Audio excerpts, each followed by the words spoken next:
Whatever his endgame is, we won't see it coming.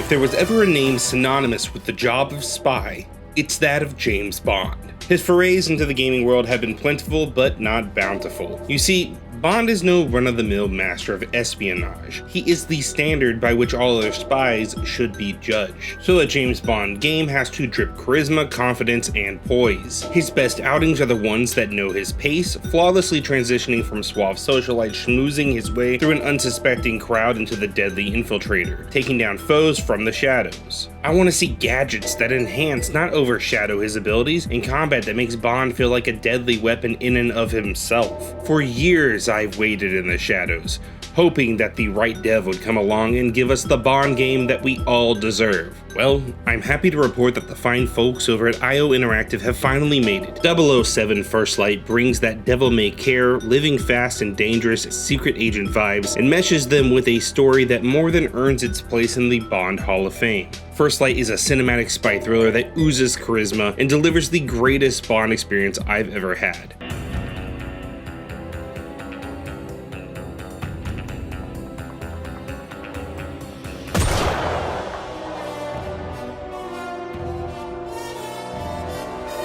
First Light's opening hours are a masterclass in pacing. Bond's origin feels wholly original and yet lands firmly within a well-explored world, starting with Bond's first encounter with MI6. Seeing the qualities of what makes 007 so unique amongst his peers come into focus helped me immediately grab onto the narrative. First Light is in no hurry to drop you into the spy stuff though. It takes its time building out what the modern world of James Bond looks like before it drops you into it. Bond doesn't just start out an expert spy craftsman. We get to watch and help him grow into that through a training montage that is perhaps the best tutorial I've ever played. Wow, that is not a sentence I ever thought I'd really say. In a lesser dev's hand, this would have been an impossible thing to nail, but First Light not only sucks you into the training through this, but gives you the emotional connection to why you are training in the first place. There's no heavy-handed tutorials, no cutscenes to draw you out, just pure storytelling. The early hours of the game do the legwork establishing the backbone of what becomes an increasingly complex web of storytelling that spans the globe, taking us everywhere from a ritzy castle for a chess tournament to a full-on African pirate enclave, with a level of detail that lets the environments do the talking just as much as the plot. It's clear to me that the good folks of IO Interactive understand what makes Bond so damn appealing. This younger version of Bond is every bit as witty, outspoken, loyal, and unshakenly moral as any who came before.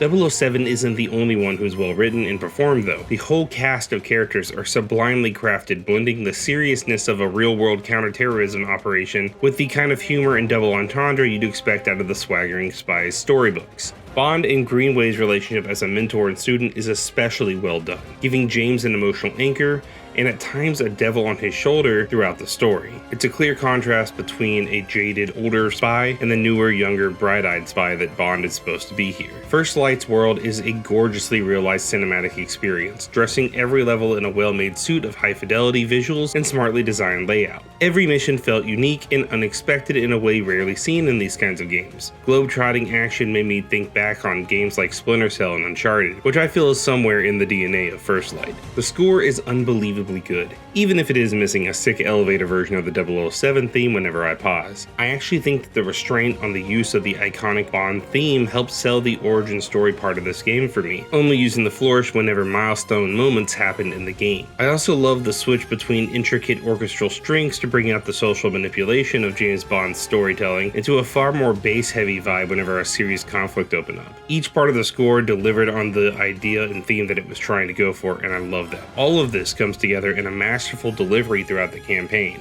The essence of a good spy thriller is in the chase, and to that end, First Light keeps you on the move, guessing at what will happen next. You may feel multiple times throughout the story that things are coming to a wrap, only for a dangling thread to make itself known for Bond to pull on. By the time you've unraveled the whole narrative, First Light reaches an incredibly satisfying and emotionally resonant conclusion.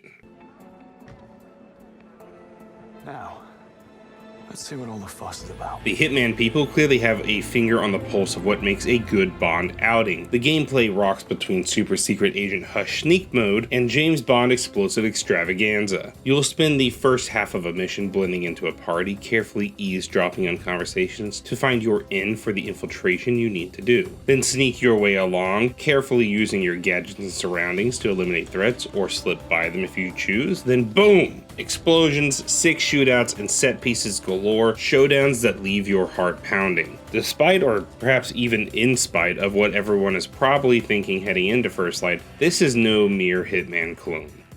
There is a slower pace to the social stealth operations when Bond needs to charm and maneuver his way through complex gatherings filled to bursting with chatty NPCs. First Light may hold your hand a bit here, but it's only in service of making you feel like that top-level secret agentness comes through as you learn information from the crowds and conversations, then follow up on it and move forward in the mission. Stealth is done in a very deliberate way here, offering you a variety of tools to handle situations. The good folks over at Q Lab have offered you the Q lenses and the Q watch. Clearly, Q does not care that you know that he made them. This allows you to take up to 4 spy toys with you throughout your mission, though to start with you'll need to unlock those slots at a steady pace. Your primary tool in the job is the hacking tool, which allows you to, hack. This can be used in a ton of creative ways, from hacking a security camera offline to activating a fan to Looney Tunes someone's ass off the side of a ledge. The laser strap offers a great way to fulfill your Bond dreams of dropping a chandelier on some baddie, and offers Bond a chance to fulfill what I assume is his lifelong dream of amateur LASIK surgery. Outside of the watch itself, Q is kind enough to provide you with a deadly case of Raycon earbuds, which are so indestructible, I assume, that Bond is able to pick them up after they explode. No, but seriously, the earbuds are actually a proximity flash mine, letting you eliminate threats with flair. All these gadgets are excellent and can be used in a variety of ways. Strangely, instead of putting these tools on like a cooldown or something, IO opted to have James pour bleach into his pockets and feed his watch spare batteries and electronics. Essentially, each piece of spy tech needs either a chemical element or an electric element to fill out a gauge, and this is done through in-world pickups, but it is a very weird standout gamification in an otherwise relatively grounded gameplay setting. If 007 is to find himself caught where he ought not to be, he could implement my favorite spy tool: telling a big fat lie. Get caught wandering in a closed down tech lab? Just hit him with the old, don't worry boys, it's just me, Jim Technoburger. I'm here to do an IT on this here computer. And they'll go, oh, yeah, okay, for sure. The bluff button isn't a get out of jail free card though.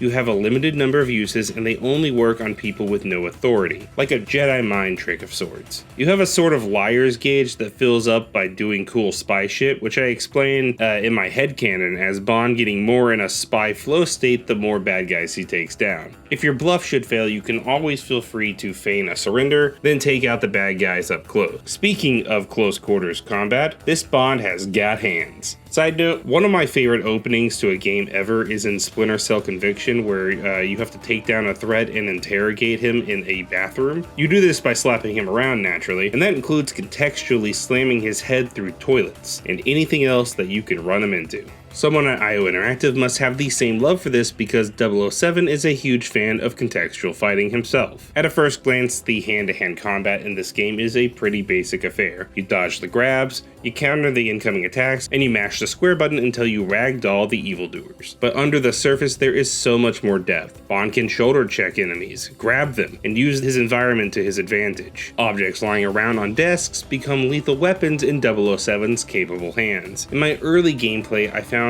the chaos of the fistfights to be a little overwhelming. Once you know the ins and outs, it is an improvisational fun fest. I love that conflicts felt like I could handle them pretty much any way that I chose, even letting me incorporate the Q Lab's handiwork into the flow of these fights. I'm probably in the minority here, but I was so happy to see Bond restricted to thinking on his feet and not just given a silenced pistol with which to get rid of any threat that saw him. No, for that you need to get a license to kill, and that only pops off when things get serious. At first you'll probably feel overwhelmed by the intensity of these sudden gun battles, and that'll make you most likely make James Bond look like he's panicking. Like the man himself, First Light is playing a trick on us in these skirmishes though. As a cover-based third-person shooter, you may feel inclined to stick close to cover and try to eliminate those pesky shooters from afar, but you'll find very quickly that this is not a good idea. Because not only does most of the cover in this game break, leaving you completely open to being riddled with bullets, but the enemies are actually pretty damn good at pincers and flanking maneuvers, meaning if you aren't thoughtful in your attack, Bond is going to get surrounded and bodied in no time at all. The true path forward is improv, momentum, and using your focus in the right places. Bond can slickly move between cover to advance forward, hack grenades to prevent his whole shit from exploding, and even perform sick volt attacks that allow you to grab an enemy's weapon out of the air while opening the enemy up for a vicious counterattack. Most games teach you that the faster option when you run out of ammo is to swap to your secondary. That's never the case in this game. Your faster option is always this bitch empty, then yeeting that firearm at the nearest goon and running up to steal their weapon because that's yours now. Don't reload that gun. Use it to get a new gun. Bond's assortment of Q-Tech can also help him in these fights, making for some outstanding encounters that get the blood pumping. The balance struck here between the stealth, hand-to-hand combat, and explosive showstoppers is truly incredible. And I would say that any lulls in the gameplay that you feel in the earlier stealth sections are more than made up for in these showstoppers at the end. I think what I love most of all about First Light is that even with the long storied history of Ian Fleming's Star Child, IOI found a space all their own. It's not emulating what came before, it's inspired by it. First Light's story is wholly original in its own right. Did it need like 15 minutes of Lenny credits for no reason? No, but god damn it, First Light owned those 15 minutes as something completely original. This isn't your dad's M, it's not your brother's Q, it's not your grandma's Bond. This is a new 007 for a new world. A 007 whose story comes to both a satisfying ending and clearly an excellent jumping off point for a fantastic new beginning. Outside of the main story, there's not a ton left to do, but there is an excellent set of challenges found in the tax sim. One that I highly recommend that you tackle as soon as it's available to you, as many of the more nuanced game mechanics are tutorialized here and not in the main story. You can hop into these challenges as soon as they're available, and they have a good amount of depth and some fun cosmetics to unlock along the way. I suspect that this is where updated content in the future will find a home, especially for those that love a global leaderboard to compete against. First Light had a tough job at hand, and I think the big, bold, and brilliant approach IO Interactive took here really nailed the job down.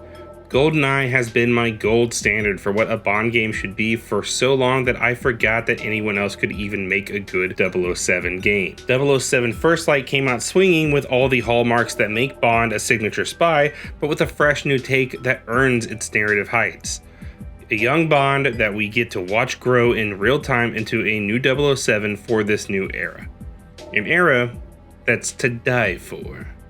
I give 007 First Light a 9 out of 10.